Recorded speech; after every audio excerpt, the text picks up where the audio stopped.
My roommate used my dead brother's ashes urn as an ashtray during a wild party and just laughed it off, calling it a hilarious joke. I walked into my living room, and the first thing I saw was my brother's urn on the coffee table with a cigarette shoved into it. Like it was a cheap glass ashtray someone grabbed at a gas station.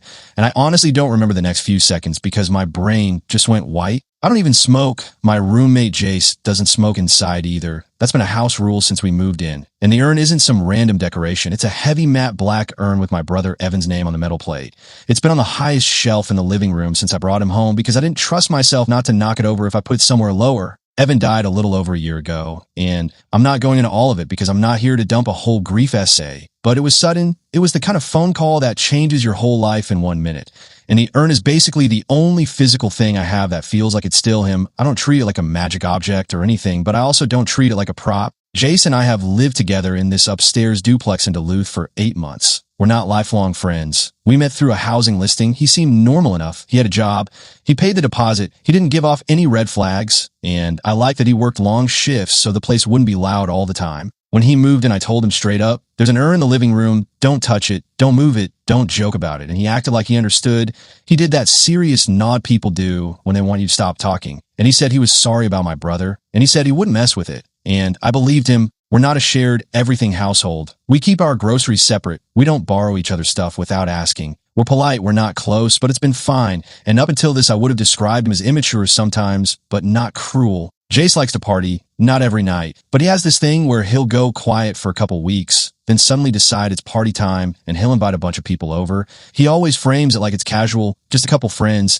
Then it turns into 10 or 15 people because nobody he knows can show up alone. And I've told him I'm not into that. I don't want strangers in my space. I don't want random people leaning on my counters. I don't want someone I've never met wandering down the hall looking for a bathroom. We've argued about it once before, not a huge blow up, but I told him if he wants a host, he needs to tell me, he needs to keep it under control, and he needs to keep people out of my room, and he agreed, and after that he mostly kept it in check. This time I wasn't even home at first. I was at my storage unit across town because I'm in the middle of cleaning out old boxes, and it's one of those tasks I keep putting off, so I finally forced myself to do it, and I lost track of time. I came home late, and I could hear noise from the street before I even got to the porch. It wasn't music blasting like a club, but it was enough voices layered together that you could tell it was a crowd, and I already felt that familiar irritation because Jace had told me earlier that day he was just having one friend over. I walked up the stairs, and the front door was cracked open, which is another rule. Keep it locked because we're in an old building with an old door that doesn't close right unless you pull it, and I immediately got tense because I don't like walking into an open door situation at night. When I stepped inside, I saw people everywhere, shoes piled by the entry, jackets thrown over the back of the couch, someone sitting on the armrest like it was a chair, two people I didn't know leaning against my bookcase, and I could smell smoke, not like a full room haze, but enough that it was obvious someone had been smoking inside. I remember thinking, this is already bad because the only thing I could focus on was, if they're smoking inside, then somebody's going to be stupid about everything else too, and the urn flashed in my head, and I started moving faster without even deciding to. I pushed through the living room, and I saw Evan's urn on a coffee table lit off, and there were cigarette butts in it, not even a little, not a one-time mistake, there were several, and there was ash on the rim, and there was a half-smoked cigarette resting against the inside like somebody had used the urn like a normal ashtray, and then just left it there. For a second, I couldn't talk, I didn't cry, I didn't scream, I just stood there with my hands frozen at my sides, and I could hear my heart in my ears, and I remember looking around to see who was closest to it, because I had this automatic need to identify the person like it mattered. A guy I didn't know was sitting on the floor by the coffee table, and he looked up at me with that bored party face like I was interrupting something, and he flicked ash toward the urn like it was normal, and I saw more ash fall into it, and that snapped something in me. I yelled. I didn't plan the words. I just yelled for everyone to get out. I yelled that they needed to leave right now. I yelled that they were done. And a bunch of heads turned toward me like I was the weird one, like I was being dramatic. Jace came out of the kitchen holding a cup, and he looked annoyed at first, like he thought I was yelling about the noise. And he started to say something. Then he saw where I was looking, and he looked at the urn, and he actually smiled like he was waiting for me to laugh too. I pointed at it, and I asked him what he did, and he shrugged, full shrug, like it was a small harmless thing. Then he said it was just a joke, and he said people needed somewhere to ash, and it was right there, and he said it was kind of funny, like dark humor, and he laughed. He actually laughed. I remember my voice coming out too loud and too sharp. I told him that's my brother, and I said it in a way that made a couple people go quiet, but Jace didn't. He rolled his eyes and said it's not your brother, it's ashes, and he said it like that was supposed to make it better, like he'd reduce my brother to dust, so now it didn't count. I told him to get everyone out, and he started doing this fake calm thing. He raised his hands like I was being unreasonable, and he told everyone it's fine, just give me a second. He said I was stressed. He said I'd calm down. He said not to worry, and I realized he was trying to manage the room like I was the problem, like I was a buzzkill who walked in and killed the vibe. So I did it myself. I walked to the front door and I held it open and I told people to leave, and I didn't say please and I didn't say sorry and I didn't explain. I just kept saying out now, go. And most of them left because they didn't want drama, and a few of them laughed on the way out like it was a funny story they'd tell later. That part is hard to write because it still makes me feel sick. Not the leaving, the laughing, the casual vibe of it, like my brother's remains were just a party prop. And this was all part of the entertainment. One woman stopped and looked at the urn and looked at me. And she said she didn't know what it was. She said she thought it was some weird container and she sounded uncomfortable. And I didn't yell at her. I just said leave. And she did. When the living room finally cleared out, it was just me and Jace and one guy who looked like he was trying to decide if he should stay loyal to Jace or just leave. And Jace told him to go, and he left. And it was quiet enough that I could hear the fridge humming. Jace started talking like he was building a case. He said I wasn't even home. He said nothing bad happened. He said he'd clean it. He said I was acting like he broke the urn. He said it was just ash and cigarette ash, and it all looks the same anyway. And he smiled when he said that, like he thought he was clever. And that's when I realized he wasn't embarrassed. He wasn't sorry. He was amused. I didn't even argue with him in that moment because I didn't trust myself not to do something I'd regret. I walked to the coffee table and I put my hands on the urn like I was afraid it would vanish. And I saw that the ashes inside didn't look the way they normally look. I know that sounds weird, but when you live with an urn, you notice what it looks like when the lid is off for a second. The surface was disturbed. There were dark flecks. There were filters. There were bits that clearly weren't supposed to be there.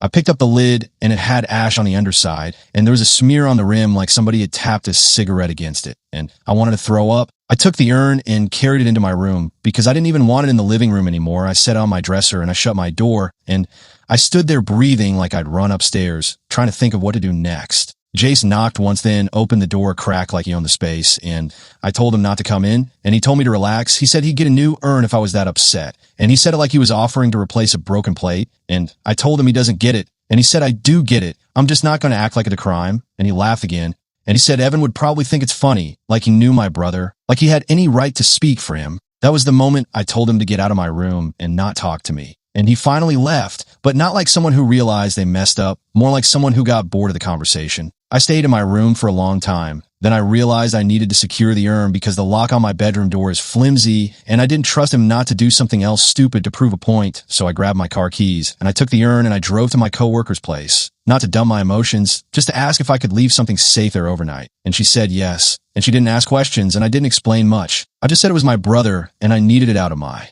apartment. Then I went back home and slept on my bed without the urn in the room, and that felt wrong, like I'd left Evan somewhere even though it was for safety, and I barely slept, and every time I did drift off, I'd wake up and feel angry again. The next morning, Jace acted like nothing happened. He was in the kitchen making coffee like it was a normal day, and he asked me if I wanted some, and I stared at him like he was speaking a different language. I asked him if he was going to apologize, and he said he already did, and I said, no, you didn't.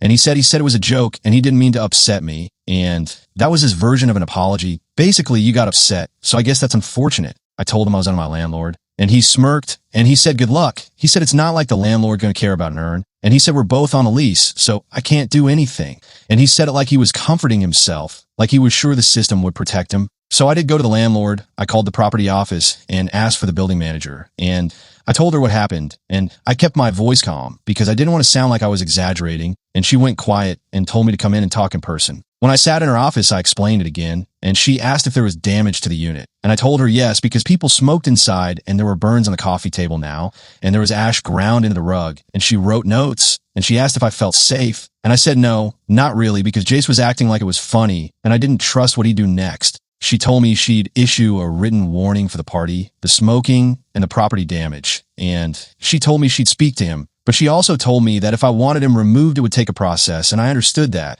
But I was still sitting there thinking, I have to live with someone who used my brother as a joke. I also went to the police station, not because I thought they were going to kick down a door over this, but because I needed a report. I needed something on paper saying I didn't consent. I needed something to show that this wasn't just roommate drama. This was human remains being disrespected. At the station, the officer listened, and he didn't laugh, which I was scared of.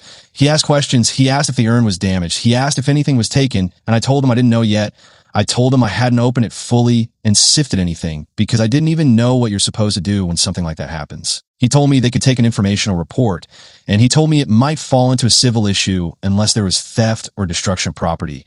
And I told him the remains are property to me. And he didn't argue. He just said okay and wrote it down. And he gave me a case number. And he told me to call back if anything escalated or if I found that items were missing. That's where I'm at. I'm sitting here with my lease, my case number, a landlord warning in progress, and an urn full of things that are not supposed to be there, and a roommate who thinks it's hilarious. And I keep asking myself if I'm losing it because it's ashes and I can't undo the death anyway. But then I look at how he laughed, and I know this isn't just about grief, it's about respect, and he doesn't have any. Update, 9 days later. I didn't expect the aftermath to be worse than the night itself, but it's been worse because it's not one big moment. It's a bunch of smaller moments that keep reminding me I live with someone who thinks my boundaries are a game. The first thing I did after the police report was call the cremation place that handled Evan. I didn't call to complain about them. I called because I genuinely didn't know what to do with the urn now. I didn't know if I was allowed to clean it. I didn't know if I should move the ashes into something else. I didn't know if cigarette filters being mixed in mattered beyond being disgusting. The person I spoke to was kind in a practical way. She didn't give me a big speech. She told me that cremated remains aren't like a powder that dissolves. They're more like small fragments. And she told me that if foreign material got mixed in, I could separate what I could with gloves and a clean surface. And she told me if I didn't feel okay doing that, I could bring it in and they could help transfer it. Not like a medical procedure, more like a careful handling service. I asked her if there was anything inside the urn that would be important because I suddenly got paranoid that someone could have taken something and I wouldn't even know. And she told me there's often a small identification disc included, and sometimes families keep it, sometimes it stays with the remains. And she told me if it was there would be a small metal piece with a number. That made my stomach go cold, because I remembered Evan's urn had that disc. I remembered it because when I first got the urn, I opened it and saw the disc on top. And I moved it deeper inside because I didn't want it rattling around near the lid. I didn't want it to fall out. And I remember thinking I should probably keep it in a separate envelope. Then I didn't because I didn't want to separate anything. So I went to my coworker's place, picked up the urn, brought it home, locked my bedroom door, and I did the thing I didn't want to do. I opened it and I looked. I used gloves. I used a clean tray I bought specifically for this. I tried to keep my hand steady, and I separated out cigarette butts and filters and random trash pieces. And I'm not going to make that sound cleaner than it was. It was gross. It was humiliating. It was like I was cleaning up after a prank that involved my brother's body. When I got through the top layer, I realized the identification disc wasn't where I remembered it being. I kept going gently, checking, and it wasn't there. And I don't know how to explain what that did to me because it wasn't like I needed the disc for anything daily, but it made it feel like someone didn't just disrespect the urn. Someone went into it. Someone handled it like it was a container of junk, and something that was supposed to stay with Evan was now gone. I called Jace out of my room, and I asked him if he took anything from the urn, and he started laughing before I even finished the question, like the idea that the urn contained anything worth stealing was hilarious to him. I asked him again, and he did that shrug thing. Then he said one of his friends thought the little metal coin inside was interesting and took it as a joke. And he said it like he was telling me someone took a coaster. He said he didn't even remember who, and he said it didn't matter because it's just a piece of metal. And he said he'd ask around. That was the first moment I felt something besides grief and anger. I felt fear because it showed me how little control I had if he decided to keep treating this like entertainment. He wasn't even trying to deny it. He was admitting it and acting like I shouldn't care. I told him he needed to get it back now, not eventually, and he told me to chill. And he told me he had a life, and he couldn't spend all day chasing some disc. And he said I was acting like it was a crime scene, and I told him it is to me. And he said I'm making everything dramatic because I like drama, which is funny coming from someone who hosted a wild party in a shared apartment. I went to the building manager again, and I told her the urn had been used as an ashtray. The remains had been contaminated, and an item from inside the urn had been taken during the party. And I gave her the police report number, and she went very still. Then she told me to wait while she got her supervisor. They brought me into a small meeting room, and the supervisor asked if I wanted to break my lease. And I said yes, but I can't afford the early termination fee. And I said I'm also not the one who violated the lease rules, so I don't want to be punished financially for leaving. The supervisor told me they could start a process based on repeated lease violations, smoking indoors, excessive noise, unauthorized occupants, and property damage.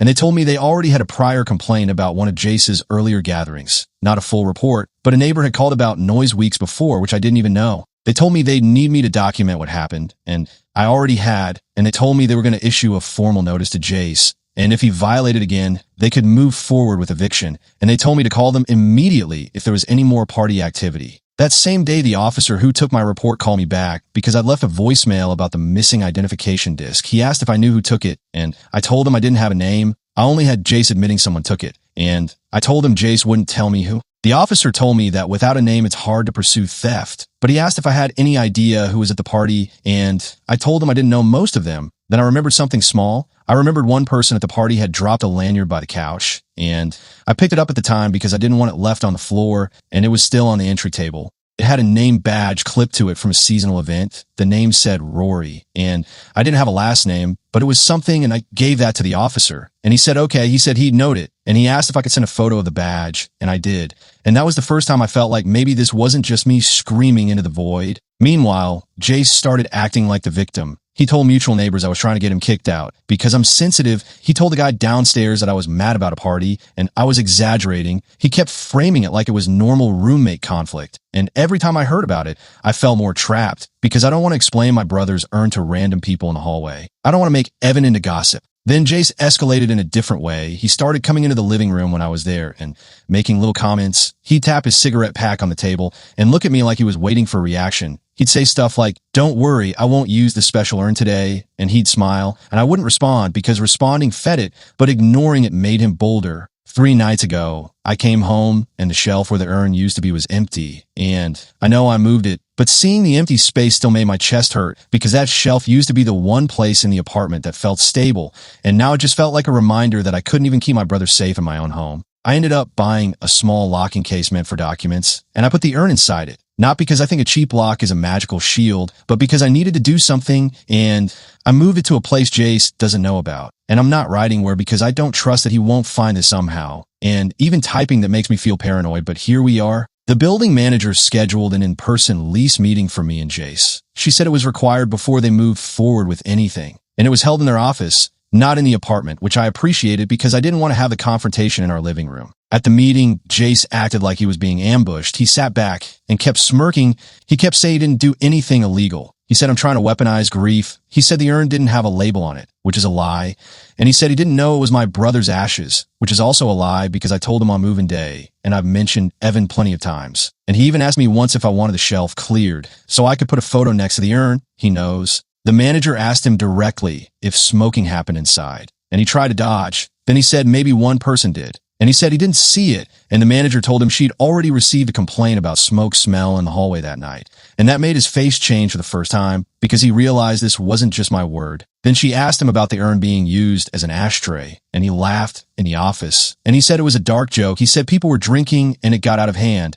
And he said I'm choosing to be offended. And he said I could lighten up. The manager told him to stop. She told him that regardless of his sense of humor, his behavior created a hostile living situation for a co-tenant. And she told him that the property had rules about noise, smoking, and guest conduct, and he was in violation. And she told him if there was another incident, they'd proceed with eviction. When we walked out, Jace muttered that I was ruining his life. And he said I was making him homeless over a joke, and I didn't respond because I didn't want to do the hallway argument thing. And also because he still wasn't getting it. He thought the worst outcome was him being inconvenienced, not me having to sort cigarette filters out of my brother's urn. So that's where things stand now. I'm waiting to hear back from the officer about the name badge lead. I'm waiting to see if the landlord follows through, and I'm sitting in my room with a lock case that shouldn't have to exist because a normal adult shouldn't need to lock up a family member's remains to protect them from a roommate's idea of comedy. Final update, 6 weeks later. I'm writing this now because it's actually over, like fully over, and I didn't think I'd ever get to say that, not in a satisfying way, but in a practical way, and practical is what I needed. After the lease meeting, Jace behaved for about a week, not because he felt bad, but because he realized the building manager wasn't bluffing. He stopped inviting people over. He stopped smoking inside. He stopped making comments. And for a second, I thought maybe he'd gotten scared enough to act like a normal roommate until our lease ended. Then he started pushing again, but sneakier. He'd have 1 or 2 people over late, and they'd sit in his room, and I'd hear laughing, and I'd hear a door open and close, and I'd smell smoke from outside because they were doing it on the porch, which is still against the rules, but harder to prove. And I kept thinking, if I report every little thing, I'm going to become the person who calls the office constantly. And I hated that.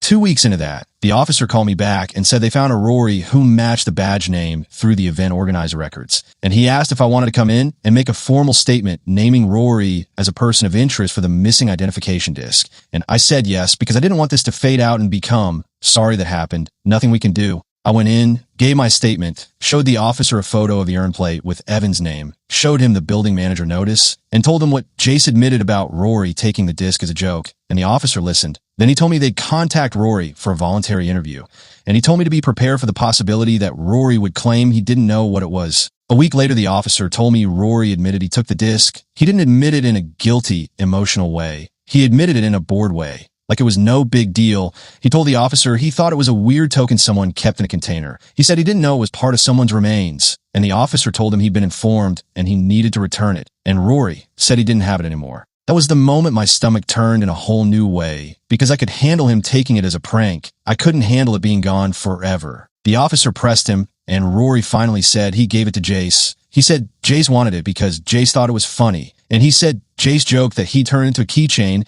and Rory said it like he was describing normal guy humor, like this was just what men do at parties. So now it was back on Jace, and the officer asked me if I wanted them to contact Jace directly about the item. And I said yes, because I wasn't going to play detective roommate. I wasn't going to negotiate for a piece of my brother's identification like it was a bargaining chip. The officer contacted Jace, and Jace tried to claim he didn't know what anyone was talking about. Then he tried to claim it wasn't important. Then he tried to claim it never existed, and the officer told him to stop. And the officer told him if he had it and refused to return it, it could be treated as theft. And that changed the tone because Jace cares about consequences when they're aimed at him. 2 days after that, the building manager called me and told me there'd been another complaint. A neighbor reported yelling, heavy footsteps, and smoke smell in the shared stairwell late at night. And she asked if there had been a gathering, and I told her yes, because I'd come home and found a group of people in the living room again. Not a huge crowd, but enough. And there were cigarette burns on the arm of the couch that weren't there before. And I'd taken photos this time because I was done. Pretending documentation was overkill. The building manager told me they were issuing a final notice and moving forward with eviction proceedings against Jace based on repeated violations. And she told me they'd also offer me an option to transfer units without penalty if I wanted out faster. I said yes to the unit transfer, not because I wanted to move, but because I wanted the situation to stop being inside my home. And I didn't want to wait out a full eviction timeline while sharing a hallway with someone who thought my brother's remains were funny. The building moved fast after that. They offered me a smaller unit in a different building they manage, still in town, and they gave me a date a week later. They told me I could move with no early termination fee, and they told me they'd release me from the shared lease once I turned in keys and signed the transfer paperwork. I'm not going to pretend the move was easy. It was exhausting, and I did it mostly alone because I didn't want a parade of people asking questions, but the important part is I got out, and the urn never left my car once it was in the lock case. I carried it with me like it was fragile, and I didn't let it out of my sight. 2 days before my move date, the officer called me and said Jace agreed to surrender the identification disc, and the officer said Jace would bring it to the station for property handoff. And I went in that afternoon, and Jace was there, sitting in a chair like he was waiting for a license renewal. Not guilty, not embarrassed, just annoyed. The officer handed me a small evidence bag, and inside was the disc scratched up like it had been bounced around in someone's pocket for weeks. And I didn't say anything to Jace. I didn't give him a speech. I didn't ask why. I didn't ask if it was worth it, because none of that would have mattered, and I just took the bag and left. That same week, I brought the urn to the cremation place and had them help me transfer the remains into a new inner container. Not because I wanted a new urn, but because I wanted the inside to be clean and sealed properly again. And I kept the original urn because it still has Evan's nameplate and it still feels like his, but I needed the physical reality of it to be reset, because every time I pictured the old interior, I'd picture cigarette butts, and I couldn't keep living with that image. On move day, I signed a unit transfer, turned in my keys, and the building manager told me Jace's eviction was still proceeding.